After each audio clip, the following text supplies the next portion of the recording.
Unmuted. Good afternoon, everybody. My name is Valerie Batzeler from IUCN. I'm a communications officer for the Global Protected Areas program, and I will be your technical support for today's webinar. Welcome to the fourth Panorama webinar, and today we will be talking about engaging young people in protected areas. Please make sure that your microphone is muted at all time unless you are a presenter and presenting at that time.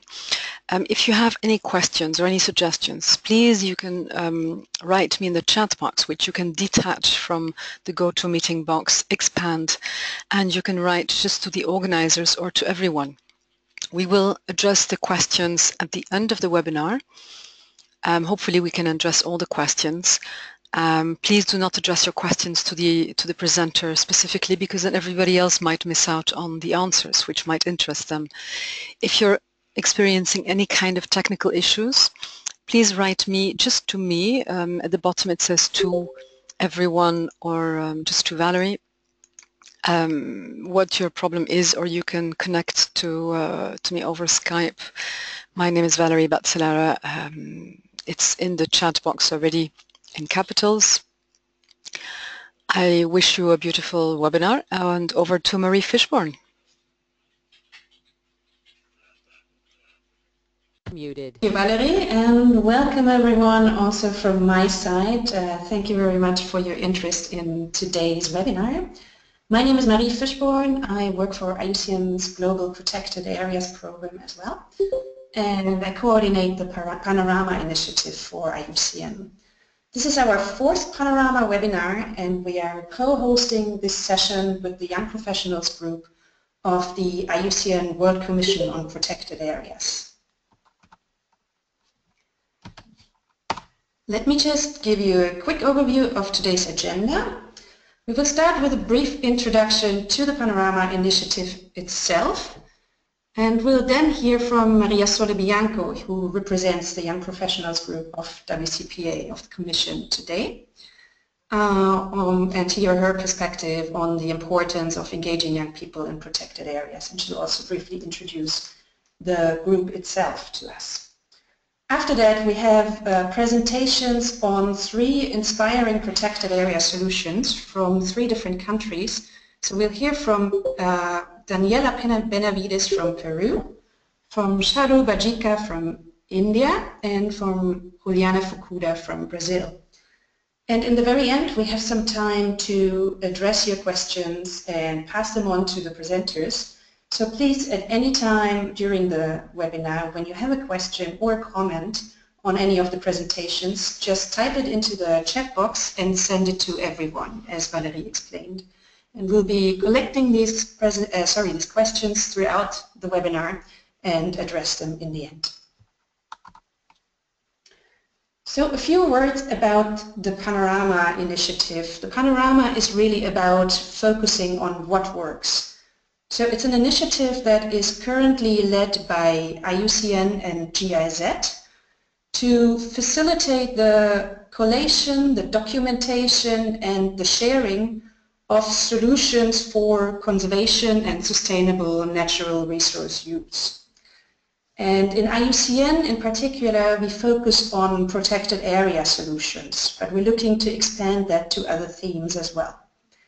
So the Panorama aims to identify some of the most inspiring solutions that people have found to all aspects of protected area management and governance at any level and anywhere in the world.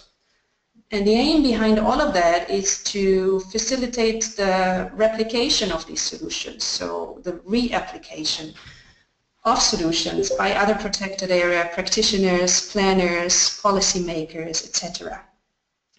So we aim to inspire people to learn from success and avoid reinventing the wheel, for example, when they design projects.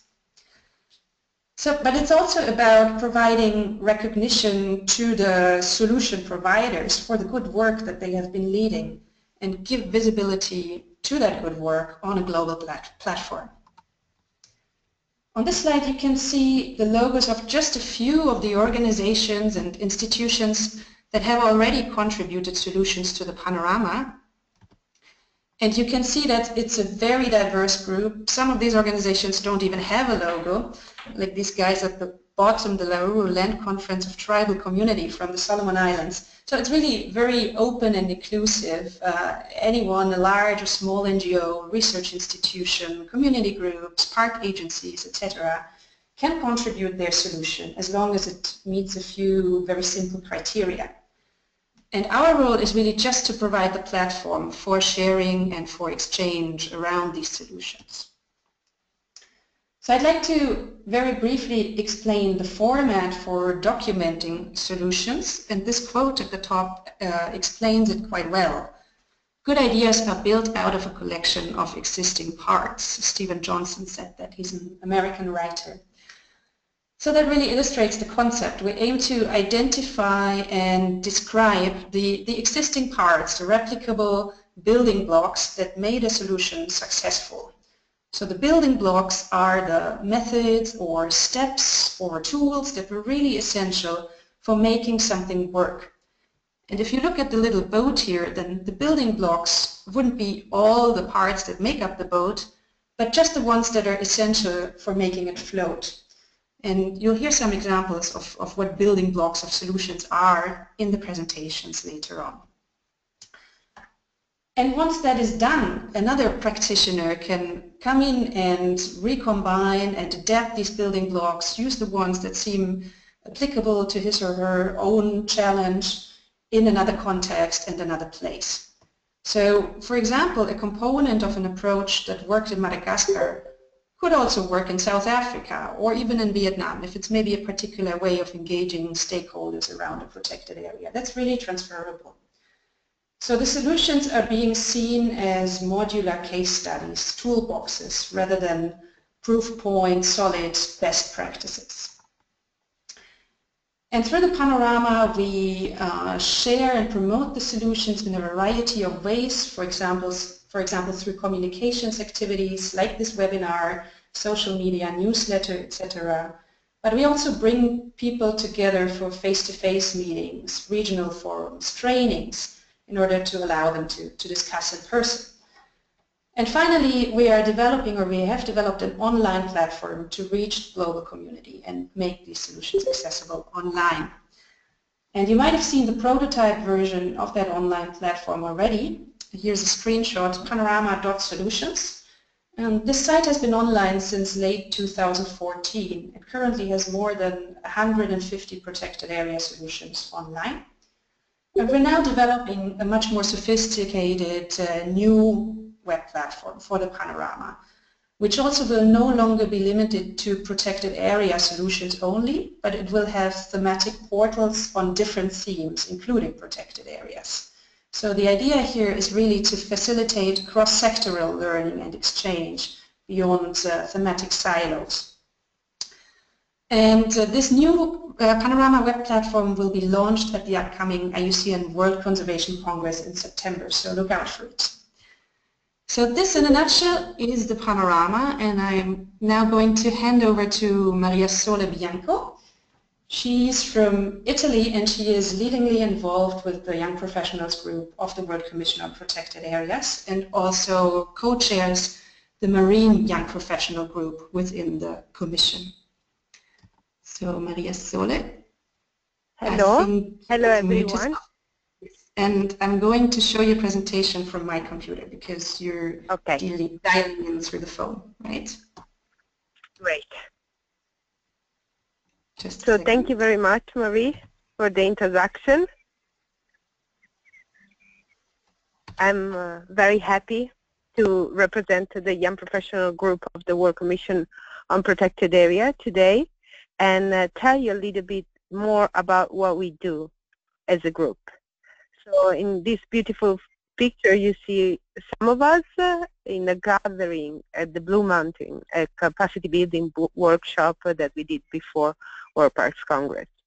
And I will tell you a little bit more about that fantastic event a little bit later. So let's start with a brief history on how the WCPA Professional Group came together. And it started really with the former South African President Nelson Mandela that addressed the 5th IUCN World Parks Congress in Durban in 2003 and challenged conservationists to engage more meaningfully with young people, to build their capacity, channel their enthusiasm and inspiration into the global challenges.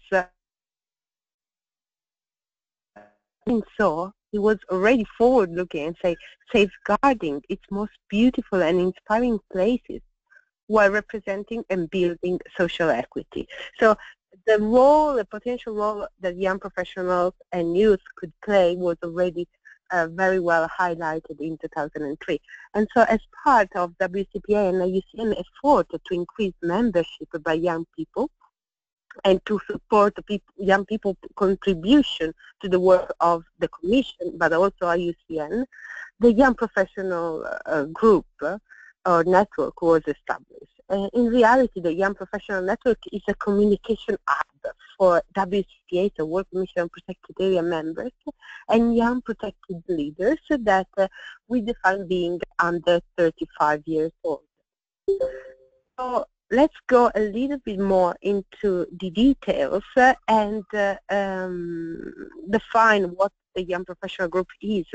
It's a group of the Work Commission on Protected Area, is a voluntary group and a collective forum of like-minded youth and young professionals associated with protected areas and conservation in diverse capacities.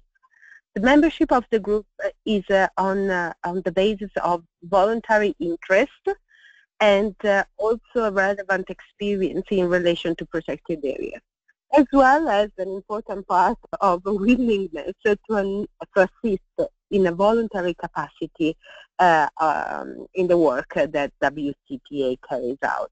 So we are looking at young managers, leaders, and practitioners of protected area, but also people that are deeply committed. So let's go now into the topic of why it's important to actually engage young people in protected areas. Well, young people represent over half of the world population, so making them a force of great potential for nature parks and protected areas. Engaging young people is not just about investing in the next generation as a future potential, but as the majority of human population now. So young people nowadays are trendsetters, multimedia communicators, innovators who can really help bring protected areas and the ethic of nature conservation into the mainstream culture. So these young people, if meaningfully engaged and empowered, may become really the agents of change for the support of nature parks and protected area, or at least they can be influencers for having people less inclined to negatively impact nature and protected areas and to live in a more sustainable way in this planet. So I just wanted to give you now a good example of what I just before, the gathering that happened in the Blue Mountain, in which our pact, legacy declaration from young professional for the World Parks Congress in 2014 that happened in Sydney was made. So 30 young people gathering in the Blue Mountain World Heritage Site before World Parks Congress, and to share their vision and to craft a plan of action based on 10 commitments that we believed are instrumental to actioning the change that we believe is necessary to create the world or the future we want. So that has been done really in a proactive way, leading by example. And is basically a continuing of that pact and commitment to commit, take strong action in our everyday lives and work to be the agent of change, but also will result in earthworks and art music tour, for example, after World Conservation Congress. So yeah, I just wanted to thank you for providing us this opportunity, and we look forward to walking the walk together with you. I just want to say also that I'm going to pass in our chat a few information, well, a few links where you can find more information, including the video that we made about our commitment. Thank you. Thank you so much, Maria Sole, for this snapshot introduction to the WCPA Young Professionals Group. And I encourage everyone to watch the video. Maria Sole is going to share the link in the chat box. It's a very inspiring video. So I'm now going to hand over to our first solution presenter, Daniela Benavides from Peru. Daniela is the co-founder and CEO of an organization called Conciencia, and she's going to tell us more about the work that she leads in Peru.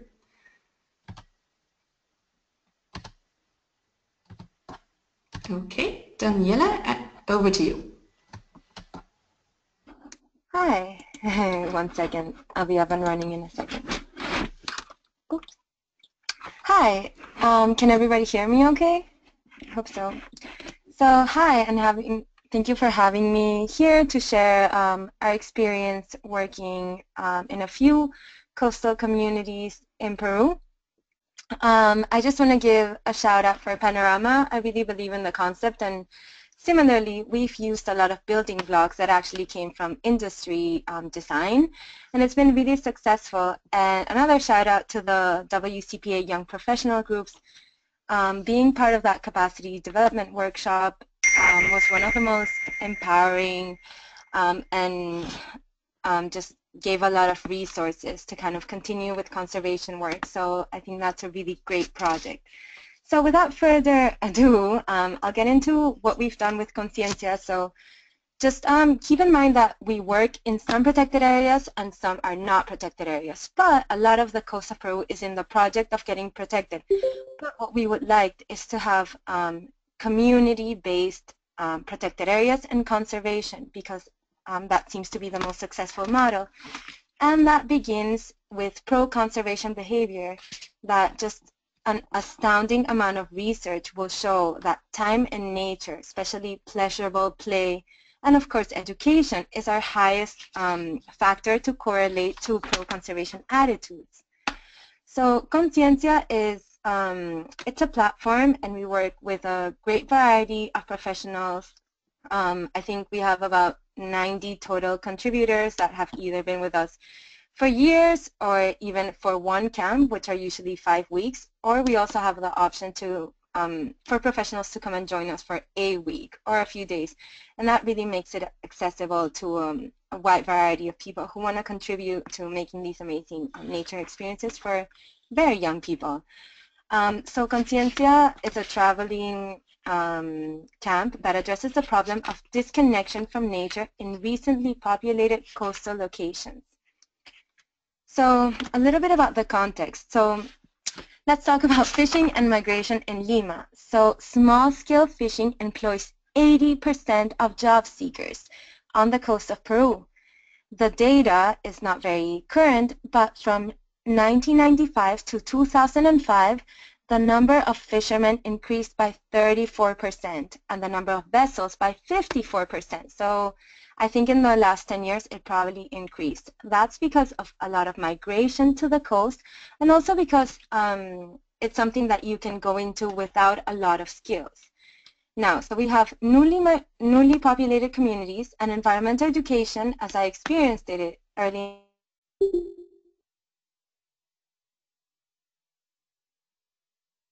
Unmuted. Hello, Daniela. We've lost you. We can't hear you anymore.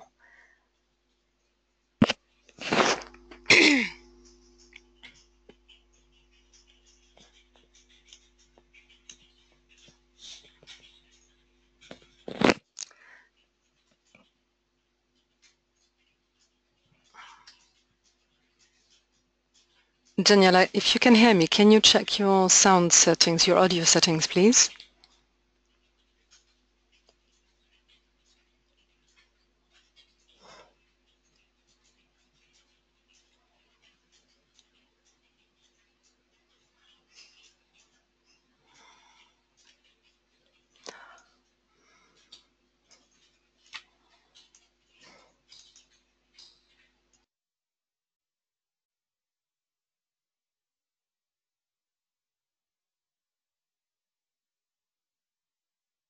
Okay, it seems like we've lost Daniela for the moment, unfortunately.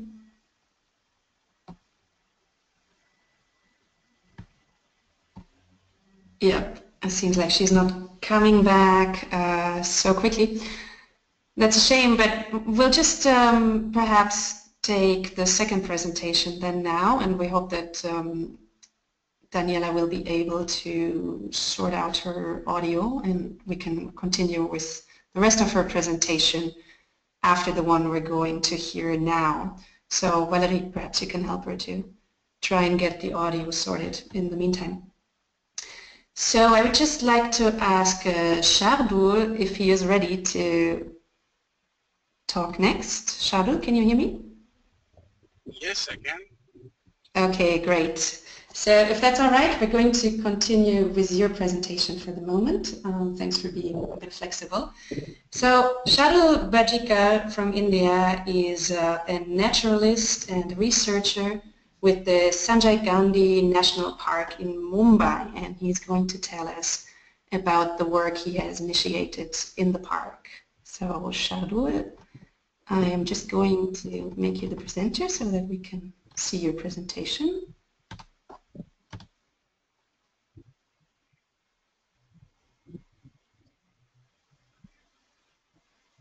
So when you're ready, please share your screen. Yep, we can see your screen. So you're good to go.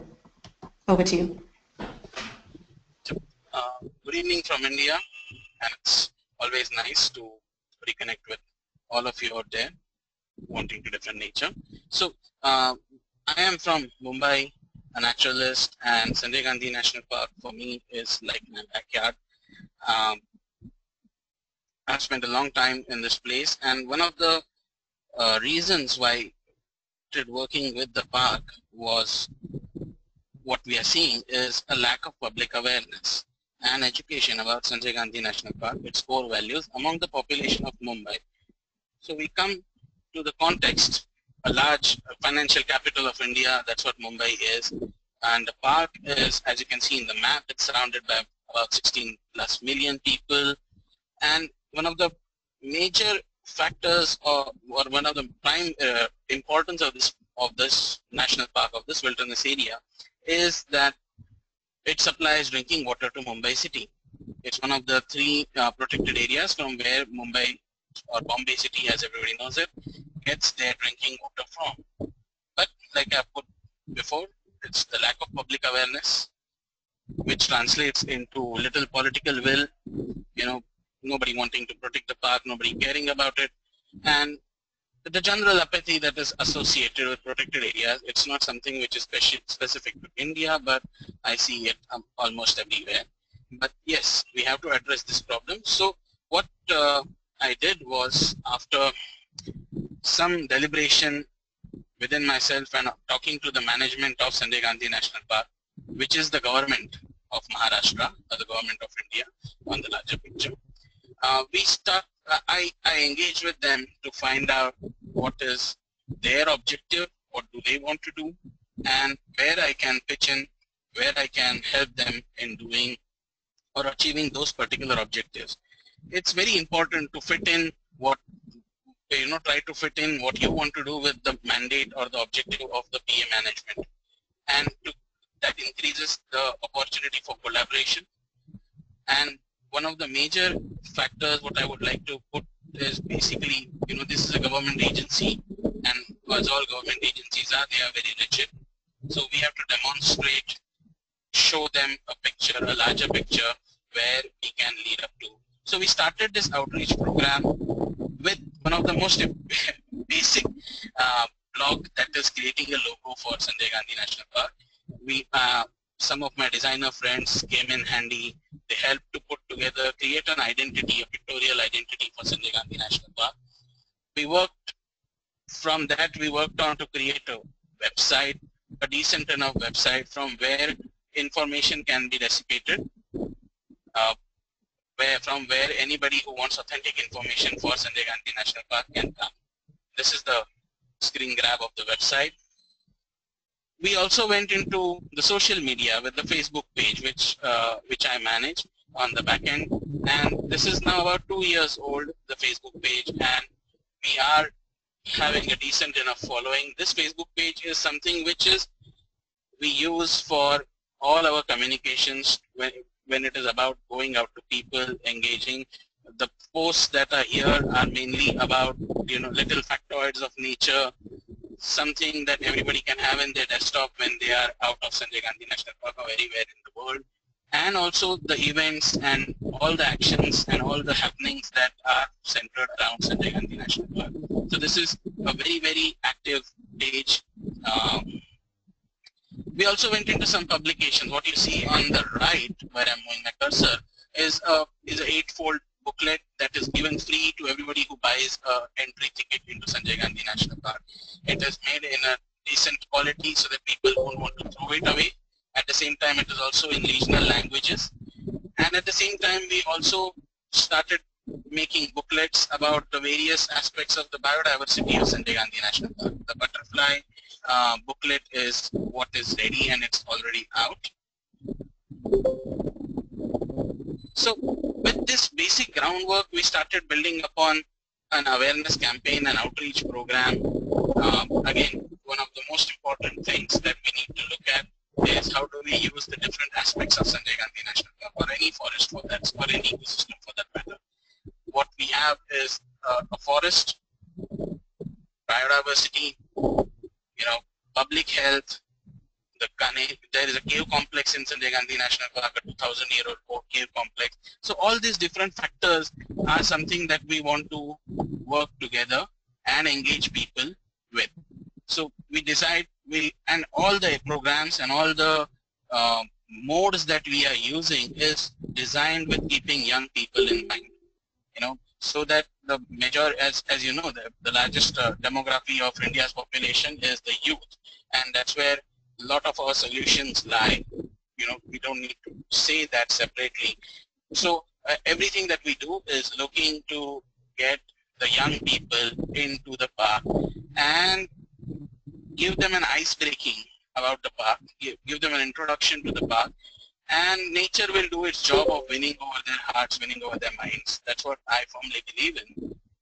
Well, one of the most important things in doing that is you can't leave the media out. So we started working with the media, we started working with the local, national media, the television media and the print media, everybody.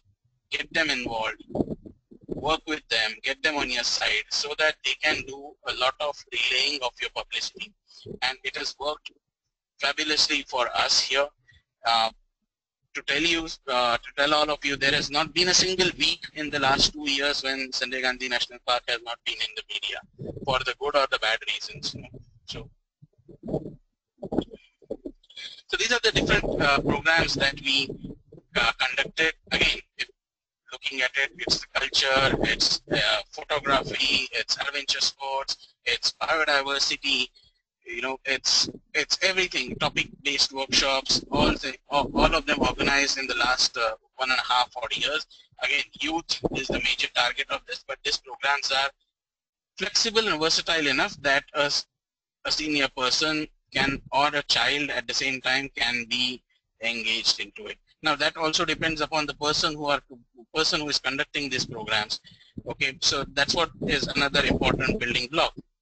We also at the same time went out to educational groups, we went out to corporates to get involved in the park, and the easiest way to tell them or to get them inside the park is to make them work, volunteer, spend their man hours, clean up the park. You know, we also have a national mission called Clean India movement going on, which is the Prime Minister's call to make India clean. So naturally there is a lot of synergy, and you can see college students, morning walkers, corporates, everybody coming in on a Sunday or something, you know, finding a time and pitching in to their work. Now this is another way to get people involved into the park, give them the ownership. Anybody who picks up a bag from the plastic piece from the forest can't always take the ownership that he has done this action and he has contributed to the park. Well, one of the last building block that I want to present is about capacity building, building a second line, training other people. Now this is one of the most important things, because what we need to understand that protected areas is not about, or the solution with protected area is not something which can be done over 2 years or 3 years and then your problem is solved. It's not going to work like that. We need to make that solution long lasting. We need to make that solution, you know, so easy that it can be implemented by anybody. Inspire people, inspire volunteers, train them to engage them as seamlessly as I can do it. Okay, thereby make myself independent. At the same time, I want to keep the solution open sourced so that anybody can come up with an idea, contribute, make the idea happen, and take the ownership of it. It's not something that only me or some people of the team, anybody, right? Even people from here, from this webinar can pitch in their ideas. It will be amazing. The more the minds, the better the result. That's what I firmly believe in. Well, the impact for me over the last 2 years, it has been quite visible. It has been everywhere. The media stories that have been placed out and everything, we have really got a good response on the website. I will be updating all the media links for everybody to see that. The participation in all these activities has been chock-a-block. We have to, in fact, refuse people because on many occasions, okay. One of the most heartening things for me is when we started this program or this initiative, the forest staff, the ground staff in the Sanjay Gandhi National Park was not so much in favor of doing this. For them, it was just an add-on job which was going to make their life difficult. But over the last 1.5 years, that they have seen things changing in the positive manner. Now, the staff is more receptive, and they are asking for more action. They are asking for more programs, more engagement. So that is something which is a slow conditioning that has happened, and it better happen through demonstration rather than a top-down approach. Like if the director, if the boss tells them that you have to do this job, they of course will do that job, but they will do that half-heartedly. But right now the situation is very, very palpable for us, and everybody is enthusiastic about coming in and contributing. And of course the numbers are speaking, the income that is coming, which is of course a secondary aspect for us, but nevertheless it's a benchmark to show that we are doing good, So to end, these are the few lessons that I learned, and that everybody who is working with protected areas should keep in mind, is that your solution should be replicable. Anybody should be able to replicate, and there should be an element of sustainability in the solution. Forest departments, protected area managements, at least in countries like India, this is not their job. Their job is to protect the forest and manage the forest. Their mandate is not exactly education, awareness. So when we go out with a solution to them, when we go out with an approach to them, we have to demonstrate the effectivity. We have to demonstrate the success of it, and we have to handhold the implementation. That is very important. You can't leave it to the forest department or to the staff in the forest to take on the solution right from day one. And what is another very important thing is the ownership of the entire solution, which should be with the protected area management. That solves a lot of ambiguity, especially because where there is money involved and stuff, I don't want my name to figure in anywhere or anybody's name to figure in anywhere but the name of the Sanjay Gandhi National Park. So that breaks a lot of barriers, especially where it's a matter of money exchanging hands, of people coming in, safety, all sorts of things. Okay. Another important thing is the fourth pillar of any democratic setup, the media, which is, it's always better to have the media on your side, and that's what I would urge everybody who is looking to work with protected areas, that this is a small, very important thing that everybody needs to keep in mind. The media, well, at the same time, there is a caveat that I would also add to it, a red herring, that if you don't deal with the media properly, it can backfire as well. Okay, so that is what I want to present about what I'm doing in Sanjay Gandhi National Park. And my email is there. I'm very much a part of the young professionals group of the YCPA, and it was great meeting and of course inspiring to learn from all these people and all the different solutions that are happening around the world. Thank you. Thank you so much, Shardul, and it's great to hear about the inspiring work you've been doing in actually one of the most visited protected areas in the world. So thanks again for your presentation. Now we're going back to Daniela Benavides, who hopefully now will be able to continue her presentation that got interrupted before. So Daniela, are you ready? Yep. Hi. Sorry, guys. I guess my modem must have stopped working. So I'm not repeating too much. But basically, what I was trying to get at with the context is that we do have a context in Peru where, like, between migration and lack of environmental education, a lot of people are alienated from nature, and therefore they're very worried. If the word protected area comes up, they can be very worried. They don't know what that means, and if that's going to limit their freedom. And management possibilities are jeopardized by unfamiliarity, and so we need to have stronger environmental literacy and pro-conservation attitudes. So just plowing along to the first building block, this is a resource that we got from a big commercial design company called IDEO, and Stanford's D School of Design is an amazing resource for anybody interested. So basically what they proposed and have been very successful to us is this three-step process where you, for the first one, it's basically here, it's the acronym HCD, and it's to go in your research to do quality versus quantity. So steer away from surveys and focus more on interviews. Some people call it participatory action research. And basically, it's try to talk to as many people as possible, and especially people who represent attitudes who are way in the extreme.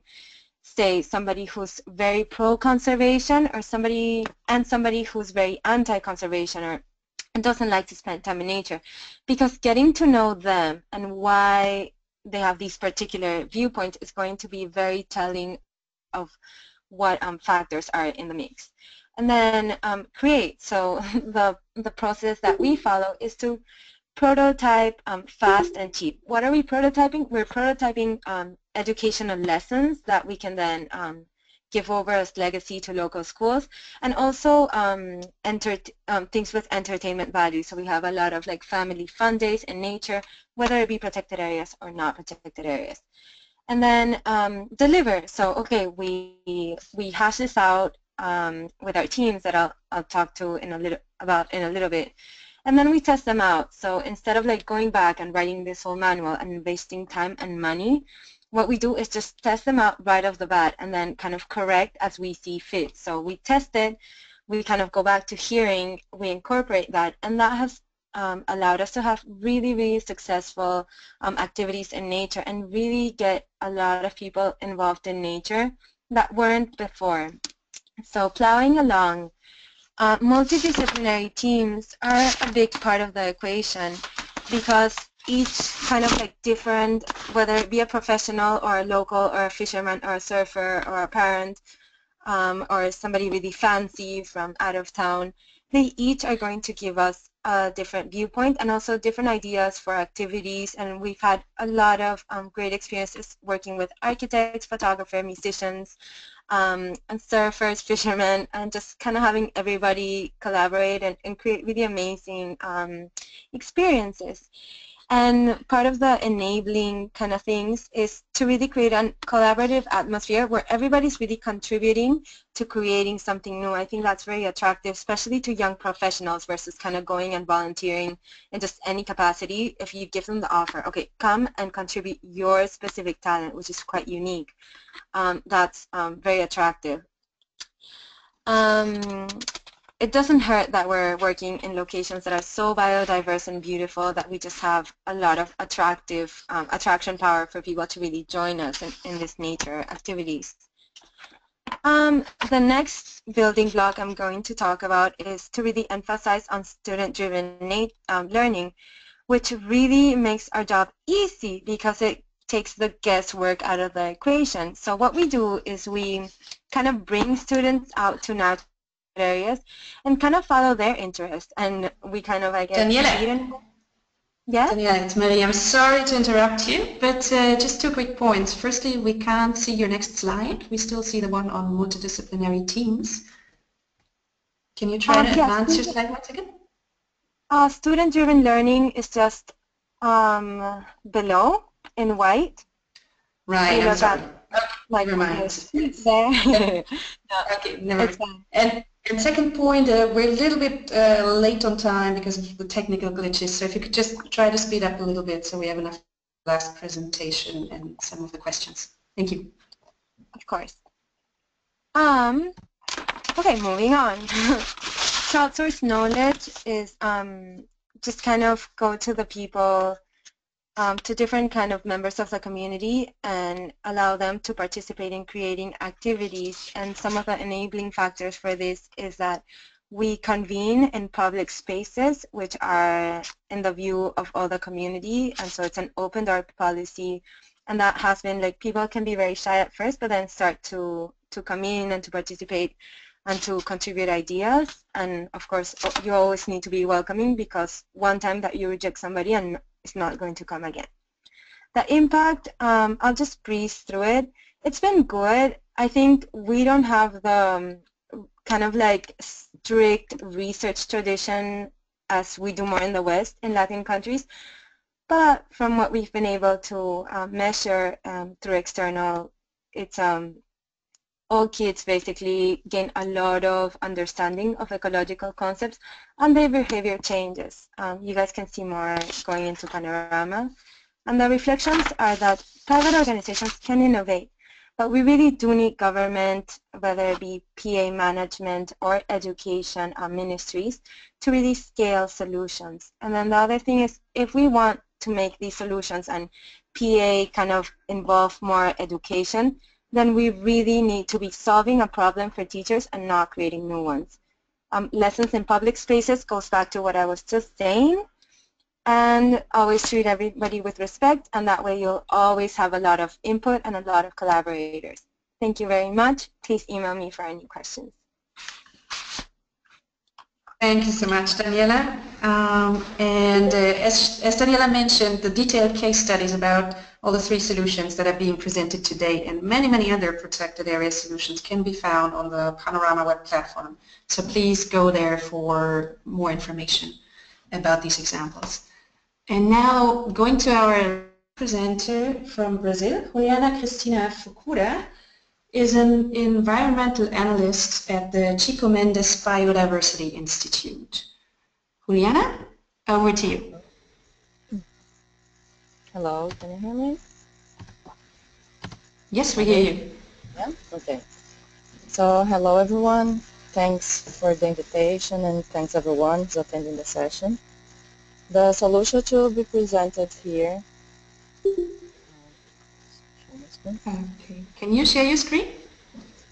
Isn't it shared? Can you see my screen? Not yet. Now we can. Okay. So the solution to be presented here was called voluntary work in different environmental education activities. I work at Chico Mendes Biodiversity Conservation Institute, or IUCN Bio, which is the protected area service in Brazil and one of the institutions in the structure of the Ministry of Environment. And that's me, just because I think it's hard to think who's speaking. And now imagine all the faces in the audience. So we have developed this solution to address 2 main problems. First, local communities' lack of awareness about the importance of environmental conservation and limited governmental budgets and staff. So here to show where we are, you can see the location of Brazil in South America. and Rio de Janeiro State in the southeast coast of the country.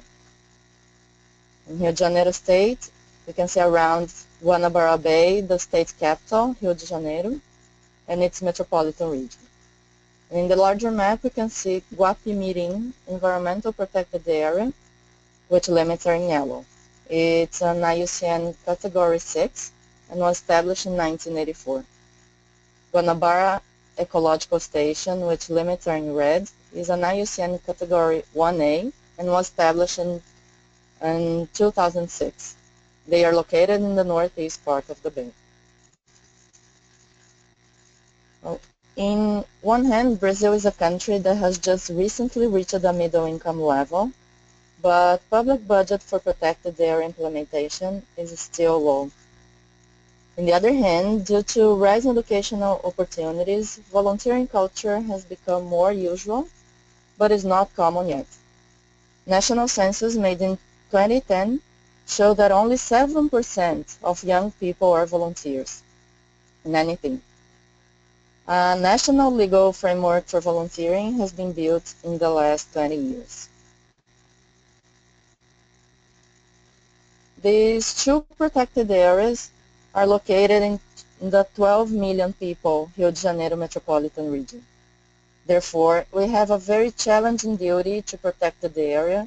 That's the nursery, the breeding area, and the filter of this famous bay. However, our staff is composed of only 14 employees in total. Another point to consider is that public transportation to our headquarters is quite expensive, what makes more difficult to attract people for volunteering, especially if you consider young people. Following the structure proposed by Panorama, I present here the building blocks, which are the components that were important for the solution presented. So the first building block is the institutionalization of the volunteering program. We point out that it's primordial to have specific legislation about volunteering in protected areas, so much to allow the volunteers to use the official structures as to preserve the government from labor issues. The institutionalization also allows ICMBio to provide uniform to the volunteers. The uniform is essential for society to identify and value these volunteers, and it makes the volunteers more proud to do their activities. Another important point is that the formalization process for the volunteer to become part of this program is simple, so no one feels discouraged with unnecessary bureaucracy. The second pillar is attracting university and college students. We consider that a good strategy to recruit new volunteers is to publish the program in nearby colleges and universities. Nowadays, here in Brazil, the courses usually require students to accomplish hours of extra activities to graduate. So in these places, it's possible to get qualified labor for these required activities.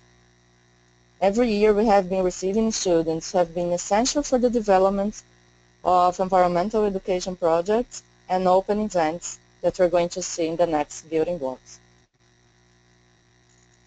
The third pillar concerns the projects in schools.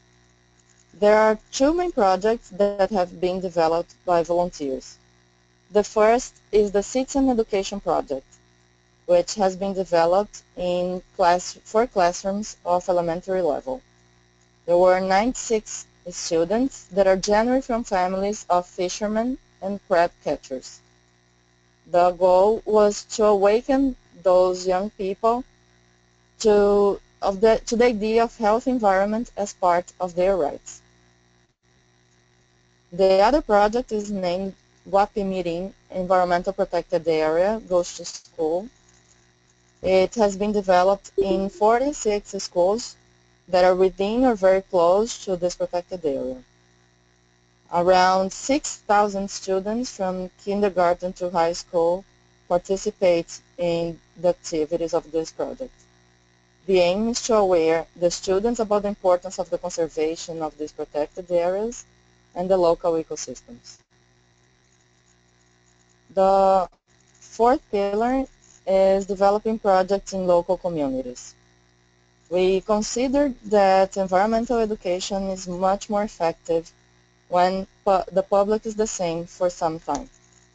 In this way, we have developed projects in local communities where the goals are maintaining traditional people in the area, adding value to local products, improving the environmental and life quality, and strengthen the relationship with the community. This woman on the left, she's the person that's in the full story. She's put there as the model story. The fifth pillar is promoting open events. Events are excellent opportunities to publicize the importance of protected areas, as Shardul showed. So we have promoted two main kinds of events. One is free workshops that are held in school vacations, and we invite partner institutions to lecture about things that are useful and interesting, and may help the communities and the environment, as vegetable garden, dry toilet, handcrafted, making reusing material. And another kind of event are the voluntary actions that usually are planting young trees for riverbanks recovery. So these pictures here, they show different open events. They show different open events among workshops, voluntary actions, celebrations, environmental day fairs. And the sixth building block is creating materials and promoting means of communications. Because our staff is composed by professionals with technical graduations such as biologists, engineers, social scientists, but the role that should be done by communication professionals are done by us. So in order to cover part of this gap, volunteers with communication experience have given some important contributions. Some products we have had so far include logo modernization, media collection, organization, promotional material creation, high quality pictures production, and social networks fostering. Well, the impacts we can notice from the solution so far are: first, better relation with local communities, higher public awareness about the importance of these protected areas for mangrove conservation, and volunteers that have become environmental agents in their professional lives and in their own communities. And to conclude, the lessons we have learned with this program. First, explaining the constraints of the work to the interested person in being a volunteer as soon as possible reduces early withdrawal. Second, encouraging the volunteers to create new activities in their free time allows them to donate their best abilities.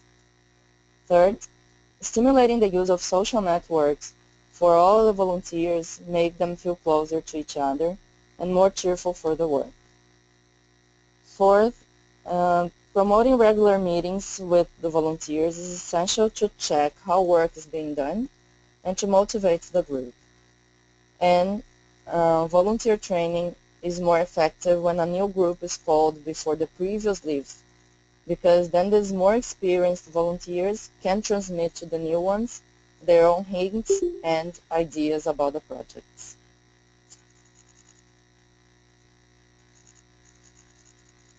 Not coming, the last one? Here.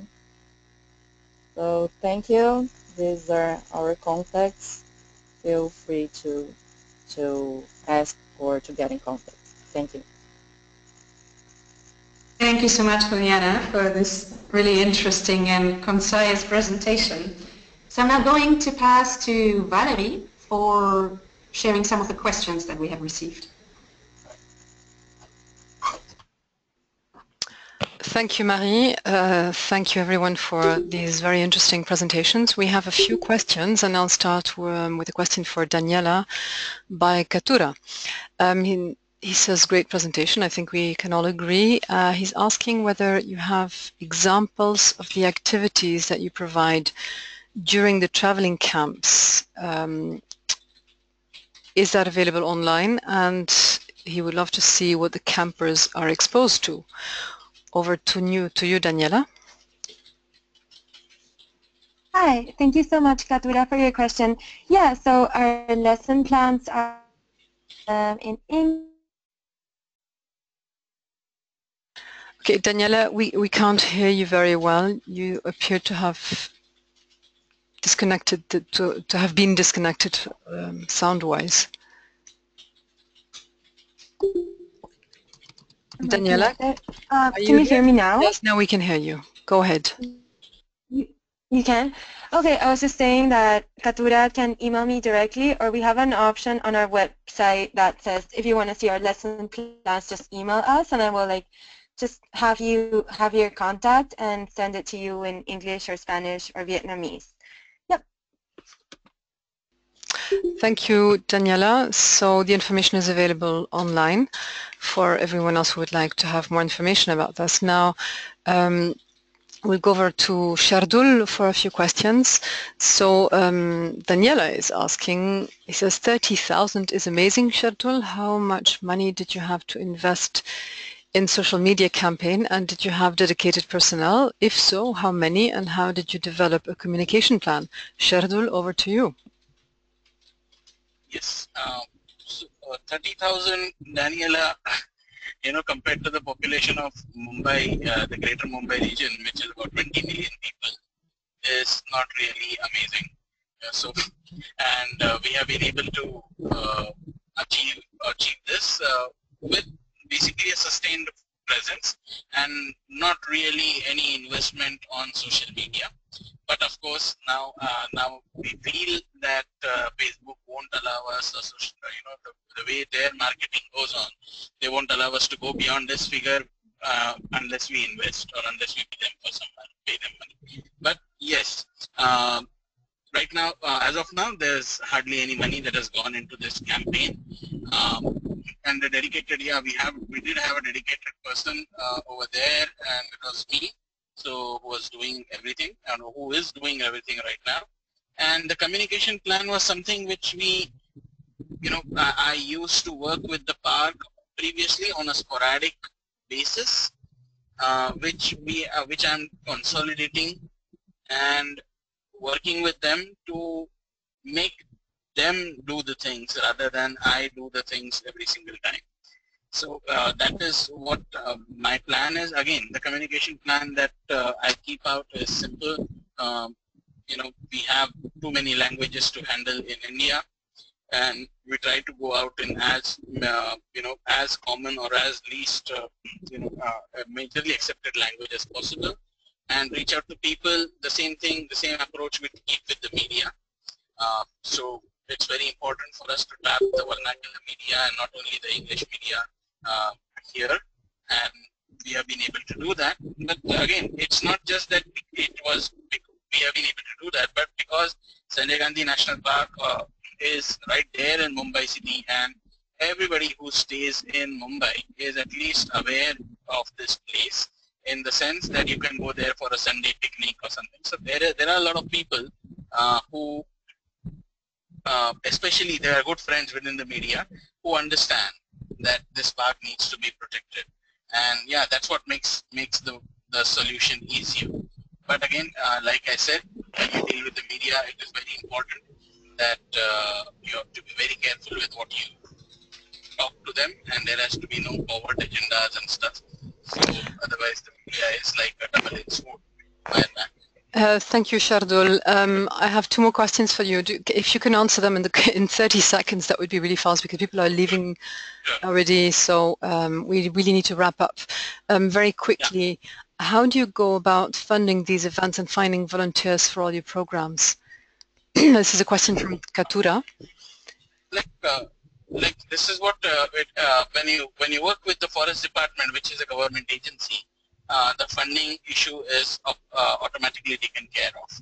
Okay, and again, like at the very start of it, a little bit of was voluntary effort, was self-funded effort, but when they saw the replicability and the point of doing these things, now the government or the forest department themselves is pitching in the funds wherever they are necessary, or creating infrastructure to do these programs, which necessary. And again, like when you talk about volunteers, it's a lot of people, college students, like-minded people who come to this park that we are targeting, and we are making, or we are basically inspiring them to help us out with the project. So in the next month, we have a training workshop, a series of training workshops for volunteers coming up. So yeah, like again, it's not really difficult to find the volunteers. Yeah, but we need to pursue them. Thank you very much, Shardul. We have one more question, but from Robinson Orume, but we will answer this question by email because we ran out of time. Thank you very much, Shardul, Daniela, and Juliana. Back to you, Marie. Okay, muted. And everyone for answering the questions, and to participants who have asked questions for asking. And of course, thanks again for joining from my side. We had over 100 people registering for this webinar, so it was great to see so much interest. Not all of them were able to join, but there will be a recording available of the session, so we'll share the link with everyone who registered, and for those who attended, that would allow you to view it again if you'd like. A big thank you, of course, to our 4 presenters today. And again, I'd like to encourage everyone to visit the Panorama web platform and really use it as a resource, explore the wealth of protected area solution case studies that are published on there, and also help us to promote it further to your networks. And of course, also look out for the new Panorama website, which I mentioned will be launched in September, and will of course keep you informed when it has been launched. If you'd like to contribute a protected area solution yourself, or you have other suggestions for the Panorama, then just email me at the address on the slide. And if you can, also join our next webinar. We'll of course share the invitation widely. It will be held in August, and the topic will be island solutions. So we'll host this session together with GLISPA, the Global Islands Partnership. So come and join us again for that. Have a great day, everyone, and goodbye.